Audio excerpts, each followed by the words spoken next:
Hello and good day. It's another in the series of free guitar lessons. I trust you're well, and today I want to dedicate this lesson to teachers who are at home, parents who are acting out the role of teachers. I want to present a few songs that you can add to your day's activities to sort of break up the tedium. The boredom, the kids, they're always bored. And remember, if they're not whining that they're bored, something is wrong. So just bear that in mind. I am a retired public school teacher. I taught for 20 odd years in the New York City school system. And I am going to share with you a few songs, nothing new, the same old war horses, the same old songs, the same songs that I grew up listening to, you grew up listening to. And I'm going to share a few of them with you, show you how to play them.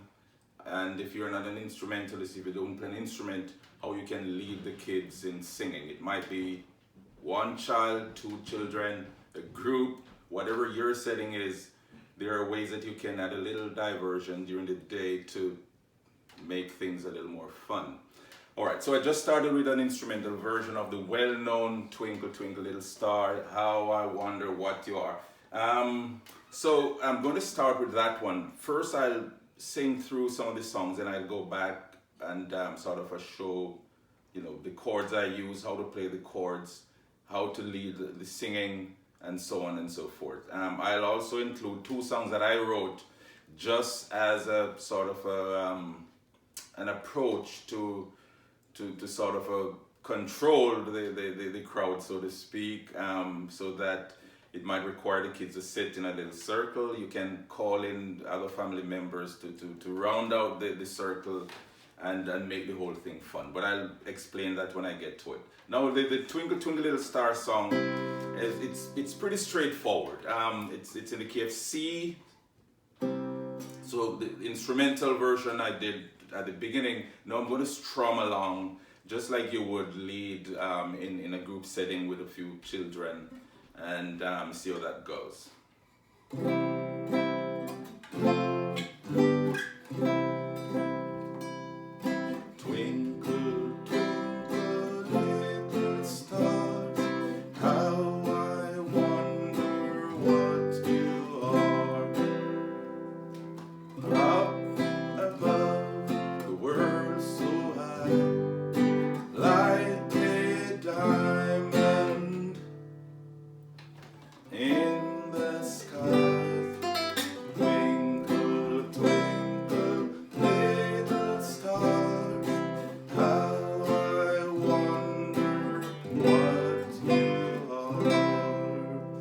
That's a Twinkle Twinkle Little Star song. Notice I sort of modeled the two movements where up above the word, so I point up and the kids really point up like a diamond in the sky.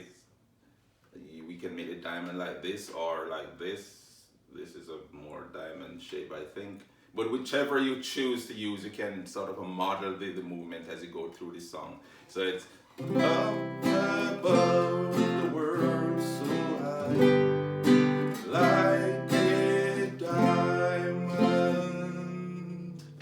in the skies.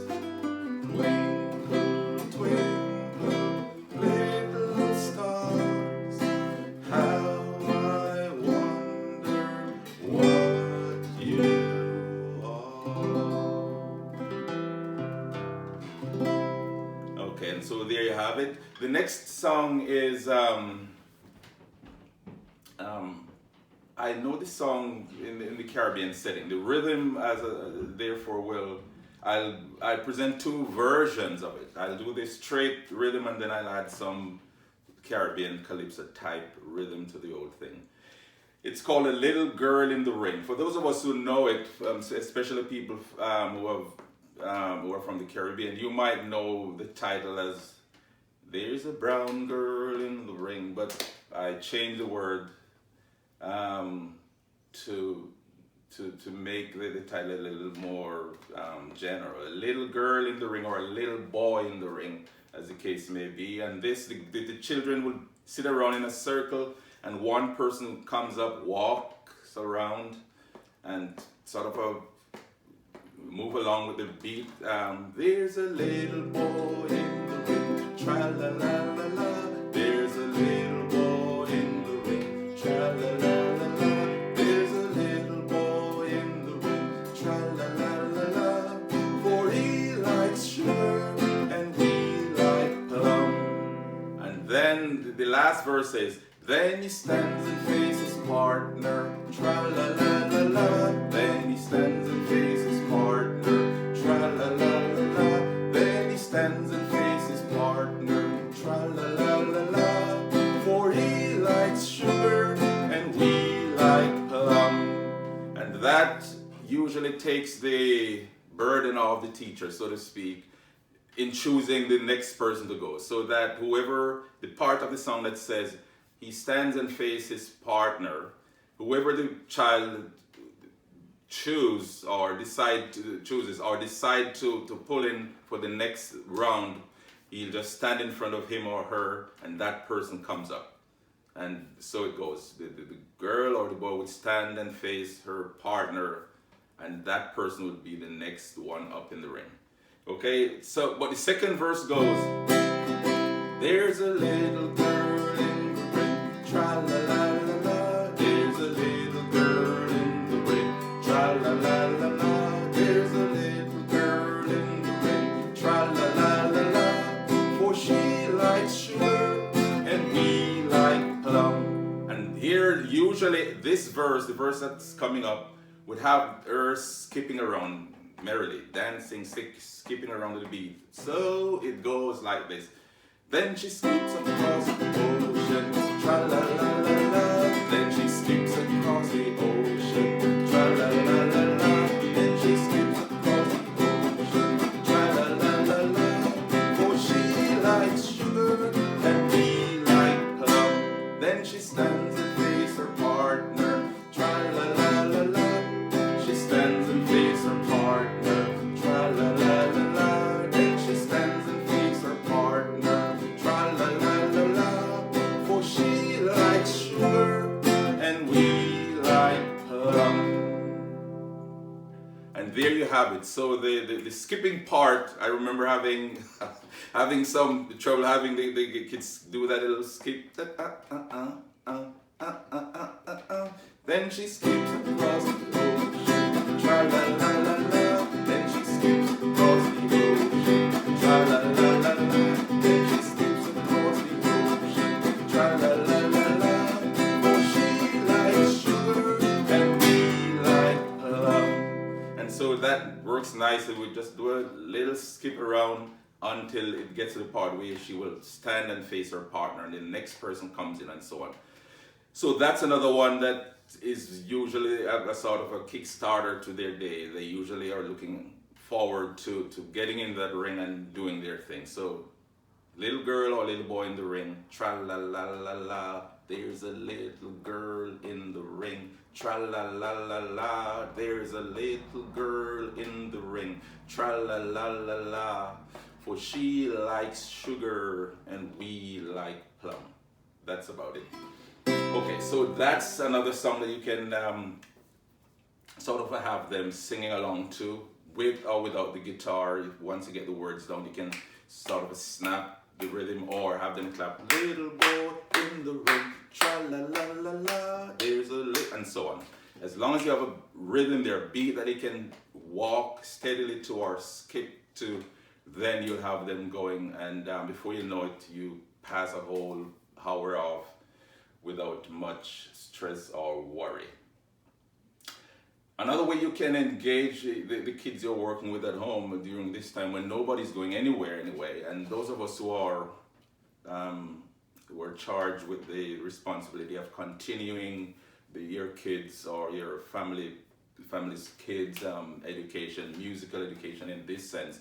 These are some of the ways you can keep it going. You can, if you're an instrumentalist, it will keep your fingers in shape. If you're a pianist, whatever or a vocalist, whatever your instrument or your specialty is, you can engage the 1 or 2 or 10 children you are overseeing for the day or for an hour and let the time pass by nicely. All right, the next song, I wrote this one with my kindergarten kids. It's called Rock and Roll Shaker, and it would require usually a pair of maracas or one maraca, or you can put some rice or some dried beans or peas in a little can, cover it over with foil or with scotch tape, and so you get a shaker there. And this one, usually I would select a child randomly, have him or her come up, and I would walk through the movements. It's clap,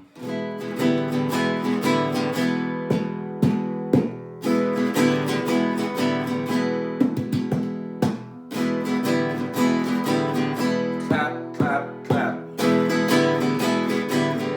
Clap, clap, clap. So there I'm setting up the groove. Da da dee da dee da da da da.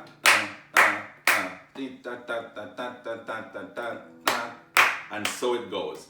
And the idea is, so she's gonna shake, she's a rock and roll.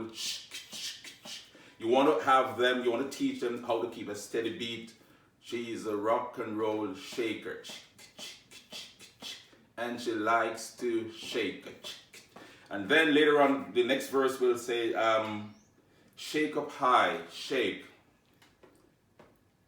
Shake up high, shake down low, shake, and then shake in the middle. Shake, shake, shake, shake. She's a rock and roll shaker, and she likes to, there you have it, shake. Okay, so here it goes.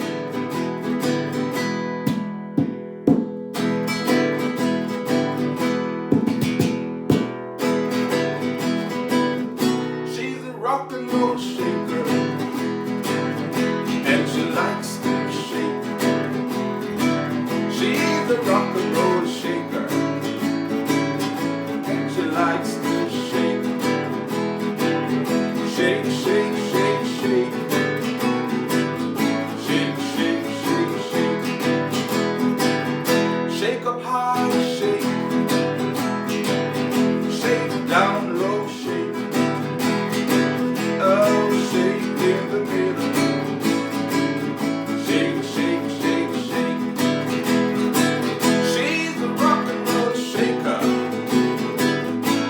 She likes to shake. She's a rock and roll shaker, and she likes to shake. She's a rock and roll shaker, and she likes to shake. Shake, shake, shake.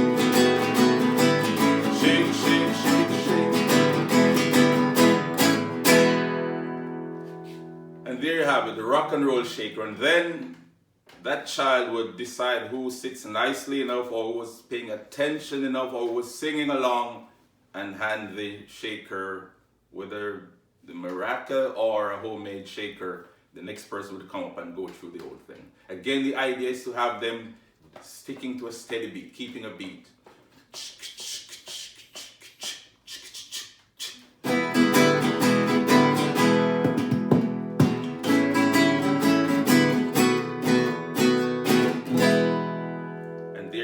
That's the rock and roll shaker. All right, so as we move along, another song that I wrote, I borrowed the first line from a well-known technique teachers use. Whenever there's too much noise, it says, zip it, lock it, put it in your pocket, and it usually ends there. So I said I'll add a little thing to it. So here's what I came up with. Zip it, lock it, put in your back pocket till Saturday. Zip it, lock it, put in your back pocket till Sunday. Monday comes around and it's back to school. Listen to the teacher and follow her all the way.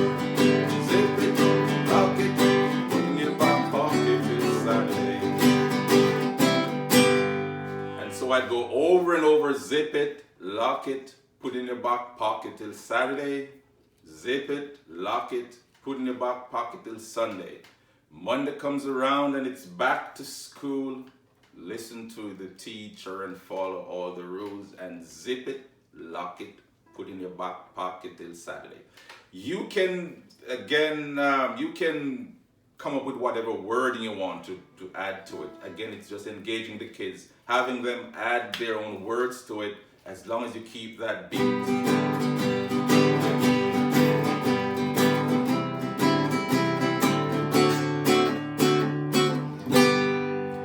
Okay, so that's a zip it, lock it song, and they usually put it in your back pocket till Saturday, and they're acting out the movement. And again, before you know it, they're all engaged and totally engrossed in the whole music session or music class, and that's the idea. Another song that you might, This Little Light of Mine. This little light of mine, I'm gonna let it shine. This little light of mine, I'm gonna let it shine. This little light of mine, I'm gonna let it shine.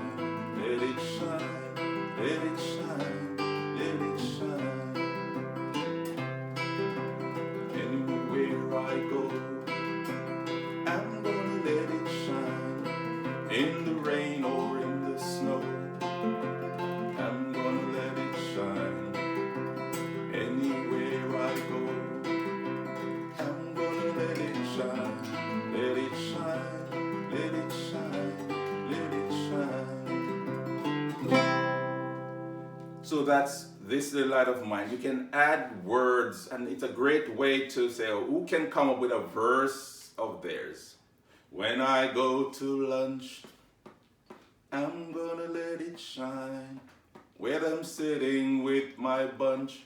Whatever it is, rhyme scheme, rhythm, have the kids, have the children you're working with come up with their own words, write it out, and as you play or as you lead the singing, they'll add their own lyrics to it. It's fun, it's a way to be creative, and again, we're in coronavirus time, nobody's going anywhere, and if we're at home with the kids, we might as well make it creative and fun.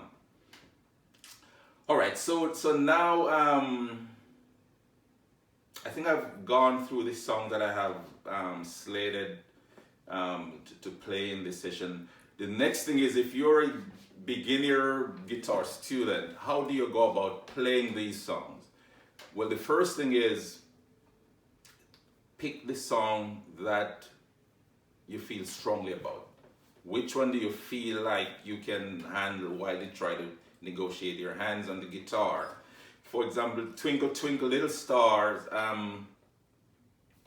it's in the key of C. I played it in the key of C. But if you have been following my lessons, then chances are you're more familiar with the key of G. Right? So you have the option of, do you want to do it in the key of C? Do you want to do it in the key of G? I'm going to show you how to do both. So let's say you're doing it in the key of C. This is the C chord. Or in the past sessions, I did the easy C.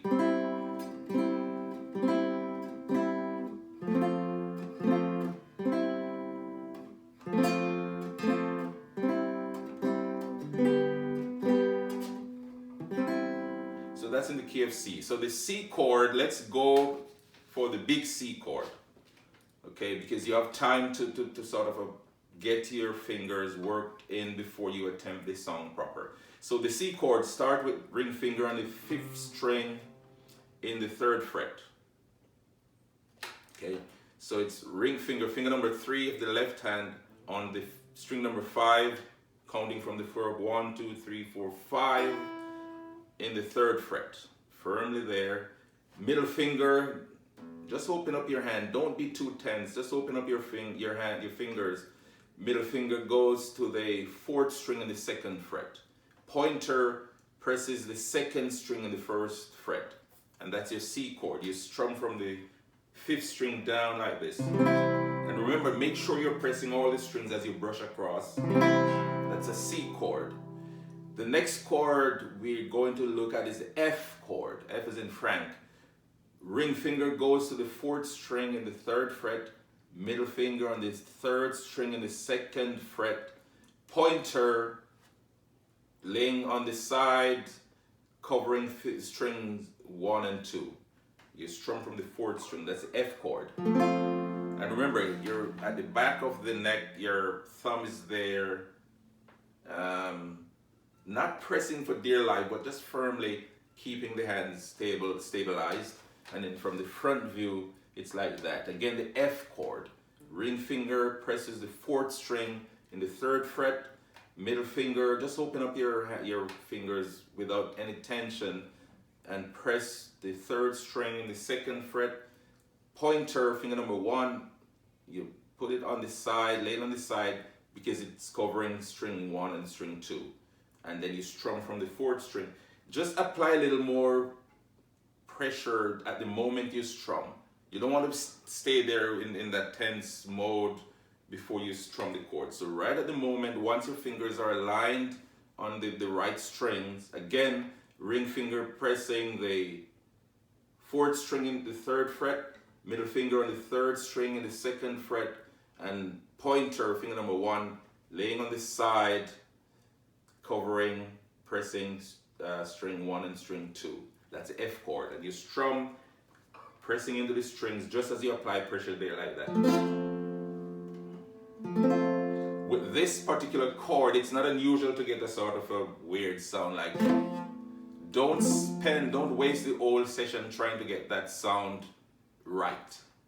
Just keep doing it. One day you'll, whoops, and you have it. You want to place your fingers at the right place and apply pressure just as you strum with the thumb or pick. That's F chord. The G chord is next. Ring finger pressing the 1st string at the 3rd fret, and you strum from the 4th string down. That's a G chord. If you want to do the big G, keep ring finger right where it is on the 1st string in the 3rd fret. Middle finger goes to the 6th string in the same 3rd fret, and pointer presses string number 5 in the 2nd fret. That's the big G chord. Right? So again, you can press rewind, you can go back, look at the formation of the big G chord.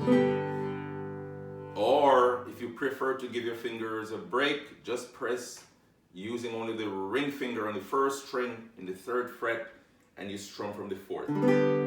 Still a valid G chord. Don't get too caught up with which version of the G you're using. A G is a G is a G. All right, for now.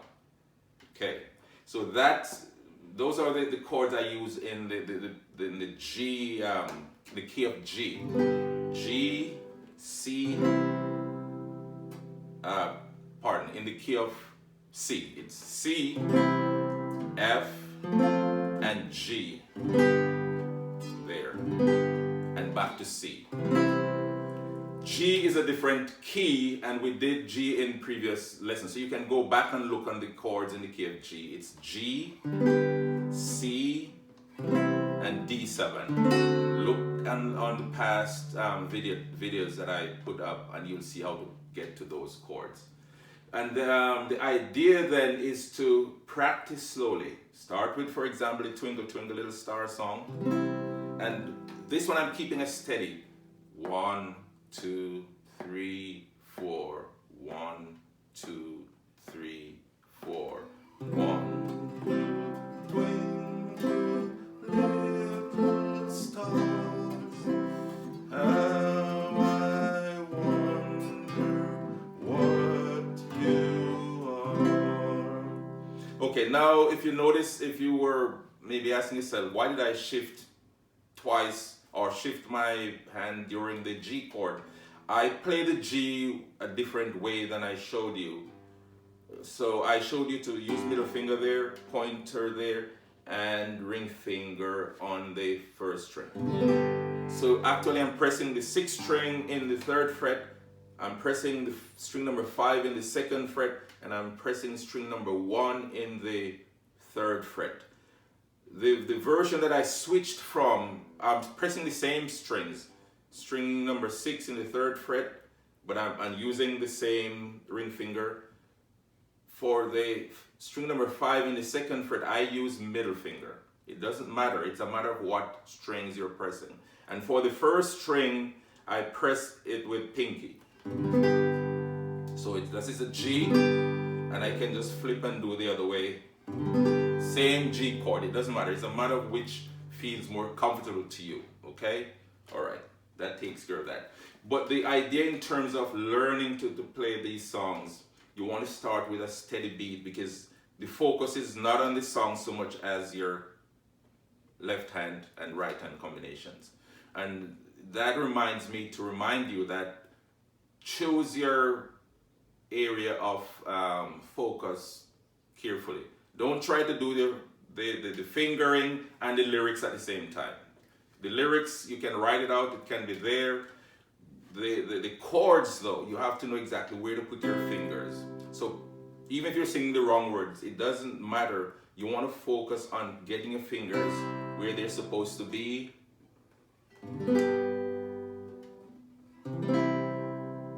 And just go from chord to chord, chord to chord. And avoid tensing your fingers. If you to get your fingers working, there are some exercises that you can do. But for now, just focus like on opening up your fingers, you know, just that way, there, so that when you hold a chord, for example, the C chord, ring finger presses string number 5, it's there. You want to get there first, because that's the first string you're going to strum when you're strumming down, then 4th string, then pointer. Some people get very tight, you know, like that. You want to approach, sort of just drop your hand to your side, shake it out if it's tense and tired, and just bring it up to the neck of the guitar. Place this, very relaxed, place this and place this. Don't get too tense, holding too tight. Wait until the moment you're going to strum, then you apply pressure and release the energy, there. And if you walk through all the chords like that, before you know it, you'll be strumming and playing. Once the chords, the left hand feels comfortable, then you try one line of the song. Twinkle, twinkle. Give yourself time to get to the next chord. Go back to the C, stars, back to the F, how, back to the C, I wonder, then to the G chord. Give yourself time, what you are. And remember what I said in earlier lessons, don't go ahead of yourself with the lyrics, because your mouth it's easy to just keep singing, but you have to wait on your left hand. And that is why in some instances people might think the song sounds wrong. No, you're doing it wrong. And the wrong way is that you're running ahead with the lyrics before the left hand, you know, manages to get to the chord. So it sounds out of sync, it's out of whack. So wait for yourself. C, take your time, settle into the F, then play. Relax, take your time, get to the chord. When you're there, strum. Wait, relax, go back to the chord, then you strum. So you're kind of tricking your brain. You're not in any rush. Okay, and once the hand, you know, is under no stress to get there, it will go there more easily. So there, I'm not rushing, I'm taking my time. That's a C chord, then I fix my fingers for the F, make sure I'm strumming from the right string, and then I move back to the C. I place my finger there, I'm ready for the C chord, and I'm strumming there.